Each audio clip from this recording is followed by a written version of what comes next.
Okay, gamers, we're back. Here we go with the relic.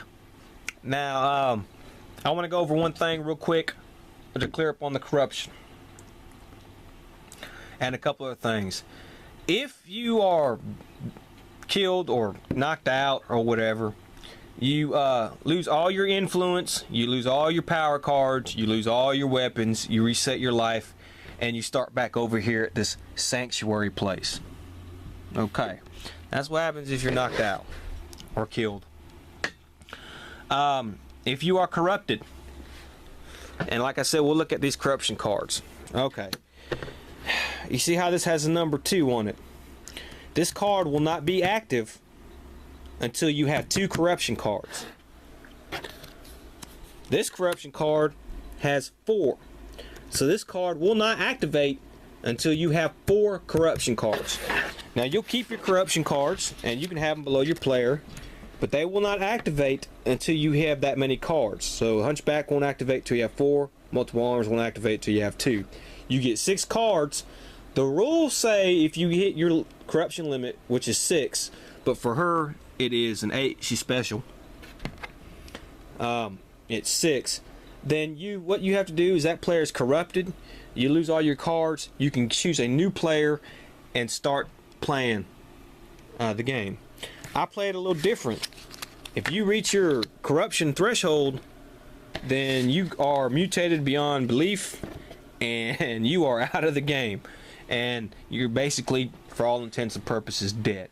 And so I play that a little different, and that's what I'm going to do. Okay, so let's start. Let's start playing. Our first player here is going to be this Canois. I'm going to just call her Canois. Okay. And remember, we go clockwise. And let's see here. You do your movement phase. And I can either play in my movement phase, test cunning 12. If you pass, take 1 asset, excluding relics from player in your area. Well, that's kind of a crappy card. Play when the active player enters or attempts to leave your space during his movement phase. One of his ally assets. Okay, well, I don't want to play them. So she'll roll, and she rolls a 6. 1, 2, 3, 4, 5, 6. Now this has no icon on there, so you have to go by what the text says to do. And what the text says to do on this space is outfit. Reveal 3 war gear cards and buy any number of them, then discard the rest. So I could try to do that, or I could discard one of your assets to immediately move. See, I can't do that. I don't even have an asset. So, alright, I should try to buy a war gear card. So let's take the top 3 cards, which we'll do. And we have the frag grenade, the suppression shield, and the med kit. Okay, well, she has 3 influence. This thing costs 1, so she will buy the med kit. Med kit comes with 3 charges. So we'll put 3 charges on there.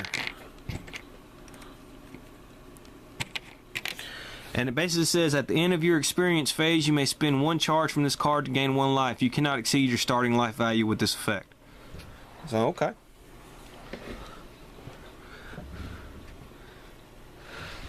Alright.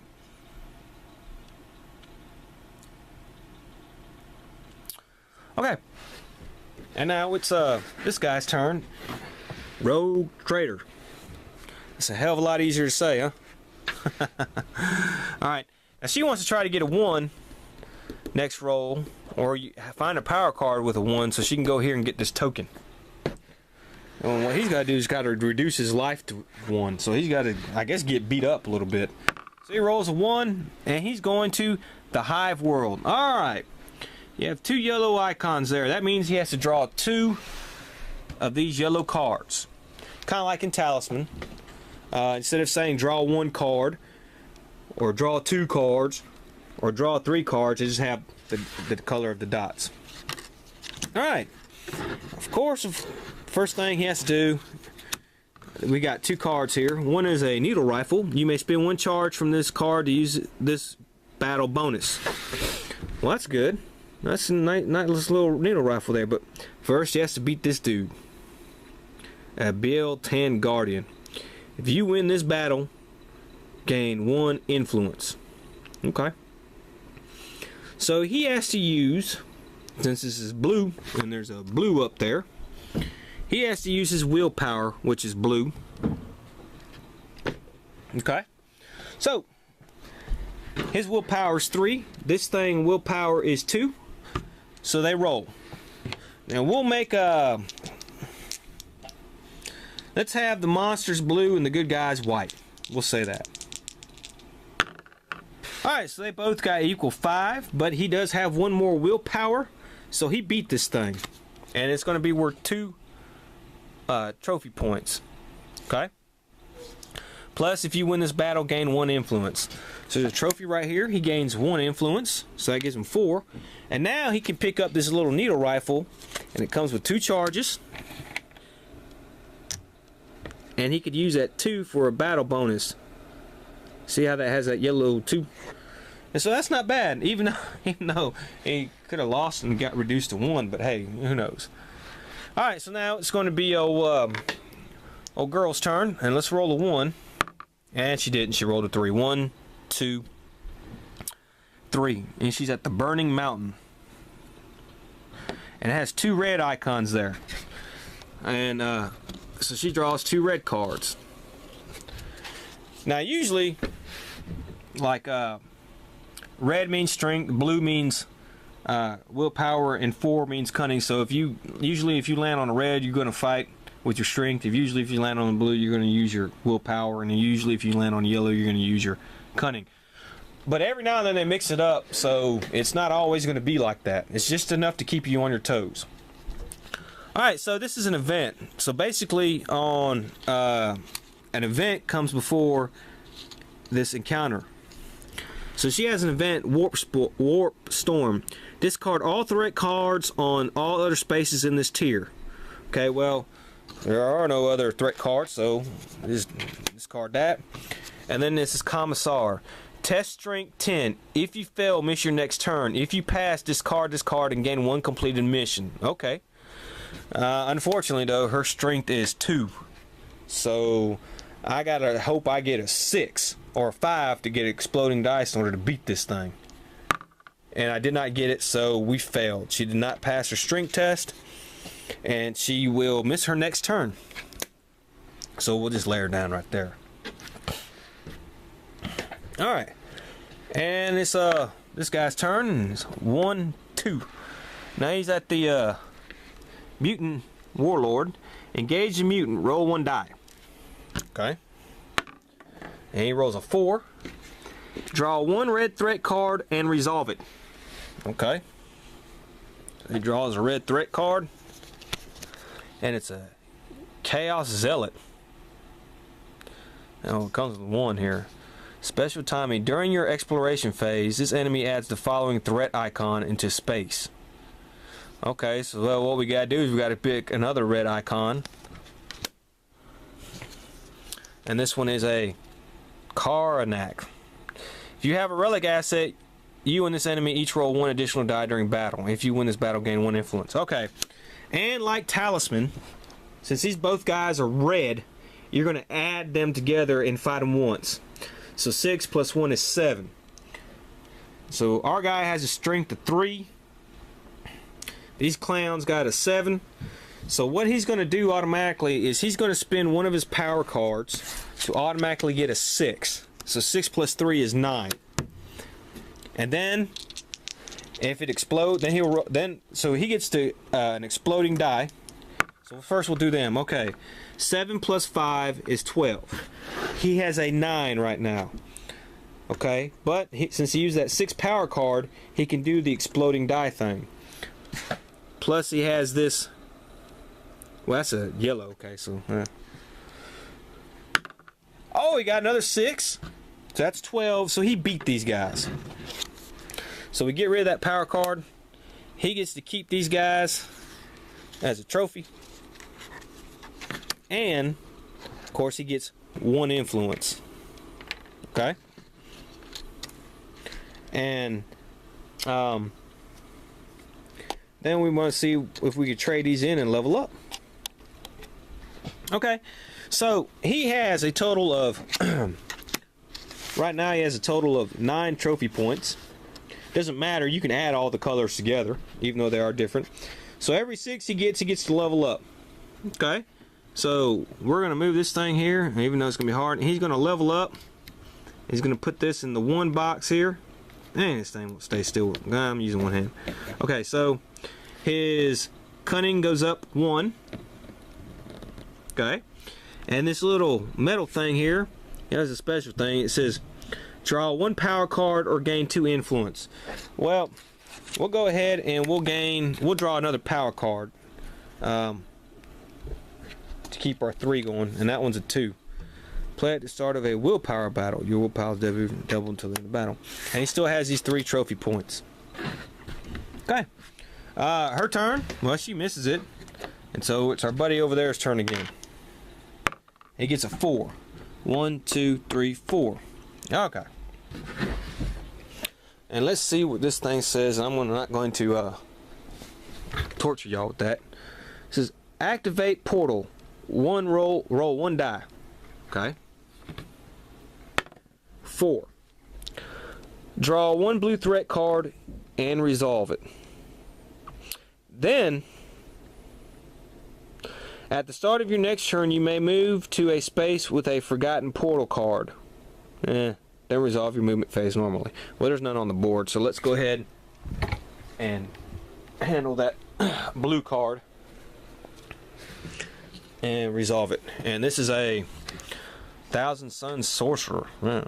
At the start of this battle, each enemy in your tier with a willpower tribute immediately joins to your space and joins the battle. Well, we don't have to worry about that.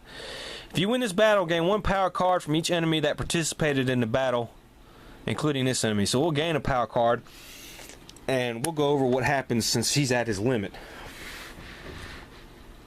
This thing has a 3.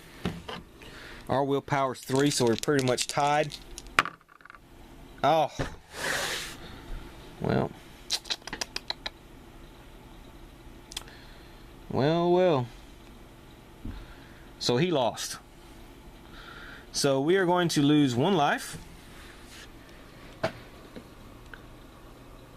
So you got to make up your mind before you do so whether or not you're going to use your power card. You can't miss the die roll and say, "Oop, well, I'm going to go ahead and use the power card." And of course, just like Talisman, this is going to stay on that space. And now it's her turn. She gets to move. 1, 2, 3, 4. 1 short of that little marker there. She's at the docking station. She got a yellow card here, and it says Renegade Rogue Trader. Special training. At the start of your engagement phase, you may spend 1 influence to move this enemy to any other space in your tier. Well, I don't want to do that. This thing's pretty low. It's got 2. I got a thing of 3. So let's see if we can't fight. Well, we tied. Now, it's a standoff. So basically what I do in standoffs is I don't like that whole leave it there, nobody gets hurt type thing. I really don't like it, but you know, that's what we're going to do. I've been tinkering with the notion of, hey, keep playing until somebody wins, but you know, he may come along and want to fight that thing. So alright, so it's his turn now. He rolls a 1 and it's 2 blue cards. Okay, one is a let's see, I don't even know how to put it. It's an asset weapon. It gives you +1 on your command. Okay, and this is a gargoyle. Add 3 to this enemy's battle score if you in the Lost Front area. We are not in the Lost Front area. We are in the Maiden World something. And it has a thing of 2. So we got to fight this thing. So let's fight it. Oh, we lost. Boy, did we lose on that one. So, oops, man, 3. He lost life. And both of these items are going to stay there. Alright. It's our turn. what she's gonna do, she's gonna spend 1 charge on this med kit thing and heal back up to her 1 life. Excuse me. And she's gonna roll, and we got a 1. All right. So we can fight this red thing and try to complete that mission. And this is a Vile Dame Onetti. At the start of your engagement phase, you may draw 1 corruption card to immediately take this enemy as a trophy. Which, you know what? I think we'll do that because she has a special ability where she can have 8 corruption cards, and also each time you draw a corruption card, place it face down, your corruption cards never activate. So the corruption thing doesn't bother her. So she's going to take this thing as a trophy. We're going to go ahead and draw a corruption card, and what it would have been was a irrational fear. Each time you test willpower, subtracts 2 from your skill score. Well, it's a good thing this don't count against her. So we'll put that there, and she gets this little icon here. And she takes it, and now she's 1 away from completing her first mission. So boy over there, he rolls a 5. 1, 2, 3, 4, 5. And he's at the Burning Mountain. Oh, chain sword. Okay. Death Guard Havoc. This enemy's battle rolls explode on 5 and 6 results. Okay. Well, we're gonna have to call out the big guns on this. So he's going to go ahead and he's going to use his number 6 power card here. And this thing's going to roll. It rolls a 3, so 5 and 3 is 8. 6 plus 3 is 9. He beat this thing.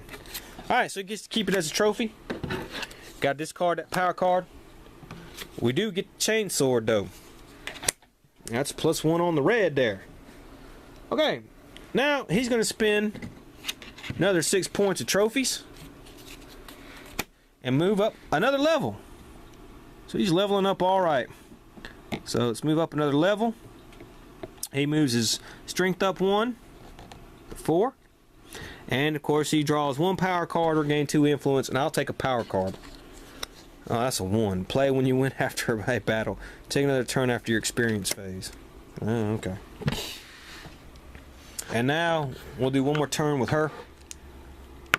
She's 5. 1, 2, 3, 4, 5. Over here.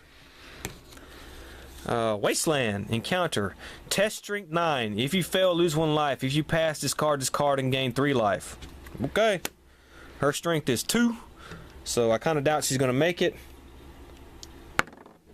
And she did not. And so she loses 1 life. Good thing she has that med kit. And we put this right here. Over here. And it's a wasteland at the wasteland. And that's going to stay. Okay, so as you see, that's how the basic gist of this goes. Maybe next turn we'll have a few more things come up to where some rules or something will come up where clear it up. I think there may be a few things I haven't talked about. What was I going to talk about on this? At 3 enemies battle score. There was something on this I was going to... I don't know. I guess I forgot. But, okay. So as you can see, it's basically a lot like Talisman in space. And it's a fun game. So, this is SoloGamer here, signing off, and we'll be back with our next part of Relic.